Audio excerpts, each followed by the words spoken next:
മലയാളികൾ ഉൾപ്പെടെ ദുബായിലെ പ്രവാസി കുടുംബങ്ങൾക്ക് ആശ്വാസം നൽകുന്ന ഒരു പ്രഖ്യാപനമാണ് ഇപ്പോൾ KHDA ഭാഗത്ത് നിന്ന് വന്നിരിക്കുന്നത്.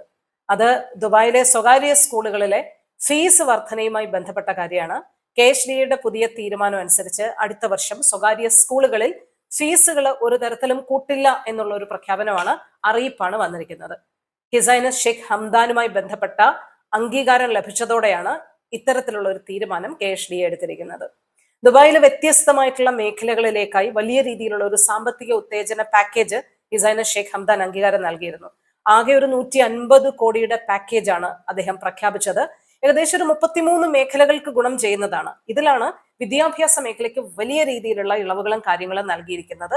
ഇതനുസരിച്ചാണ് അടുത്ത അധ്യയന വർഷം ഈ കുടുംബങ്ങളുടെ സാമ്പത്തിക ഭദ്രത ഉറപ്പാക്കുക, അവർക്ക് അധിക ചെലവ് നൽകേണ്ടതില്ല എന്നൊരു ഉദ്ദേശത്തോടെ സ്കൂൾ ഫീസുകൾ കൂട്ടേണ്ടതില്ല എന്നുള്ള ഒരു തീരുമാനം KHDA എടുത്തിരിക്കുന്നത്. അതോറിറ്റിയുടെ കീഴിലുള്ള സ്വകാര്യ സ്കൂളുകളുടെ ലൈസൻസ് പുതുക്കൽ ഫീസ് അത് ഇൻസ്റ്റാൾമെന്റ് ആയിട്ട് വേണമെങ്കിൽ അടയ്ക്കാം എന്നുള്ളതൊരു കാര്യം പറഞ്ഞിട്ടുണ്ട്.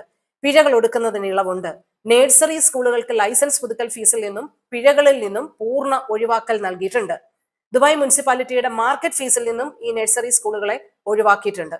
ഇനി പുതുതായി നിർമ്മാണത്തിൽ ഇരിക്കുന്ന പഠന കേന്ദ്രങ്ങളും കാര്യങ്ങളും ഉണ്ടല്ലോ, അവർക്ക് വാടക ഇളവും വാടകയില്ലാത്ത അധിക കാലയളവും അനുവദിക്കുമെന്ന് പറഞ്ഞിട്ടുണ്ട്. കരാർ ലംഘനം മറ്റു കാര്യങ്ങളും ഉണ്ടായാൽ അതിനുള്ള പിഴ ചുമത്തുന്നത് താൽക്കാലികമായി നിർത്തിവെക്കും. കെട്ടിട വാടക വർദ്ധിപ്പിക്കുന്നത് മരവിപ്പിക്കും. വാടക തുക അടയ്ക്കാൻ കൂടുതൽ സമയം അനുവദിക്കും. തുടങ്ങിയ ഒരുപാട് ഇളവുകളാണ് സ്കൂളുകൾക്കും മറ്റും പ്രഖ്യാപിച്ചിട്ടുള്ളത്. അപ്പൊ സ്കൂളുകളുടെ പ്രവർത്തന ചെലവ് കുറയ്ക്കുന്നതോടെ സ്കൂൾ ഫീസ് വർധന എന്നുള്ള ഒരു രീതിയിൽ നിന്നും മാറാൻ കഴിയും എന്നുള്ള ഒരു കാര്യമാണ് അതോറിറ്റി പ്രധാനമായും മുന്നോട്ട് വെച്ചിരിക്കുന്നത്. ഒന്നാമത്തെ കാര്യം, ദുബായിലെ വിദ്യാഭ്യാസ രംഗം ഓരോ വർഷവും വലിയ രീതിയിലുള്ള വളർച്ച രേഖപ്പെടുത്തുന്ന ഒരു രംഗമാണെന്ന് നമുക്കറിയാം. ഈ അധ്യയന വർഷം 9,000-ഓളം സീറ്റുകൾ അധികമായിട്ട് ഏർപ്പെടുത്തിയിരുന്നു. അപ്പൊ അടുത്ത അധ്യയന വർഷം 7,500-ലധികം സീറ്റുകളാണ് സാധാരണക്കാർക്ക് പുതുതായിട്ട് ലഭിക്കുക എന്നുള്ള ഒരു കാര്യമുണ്ട്.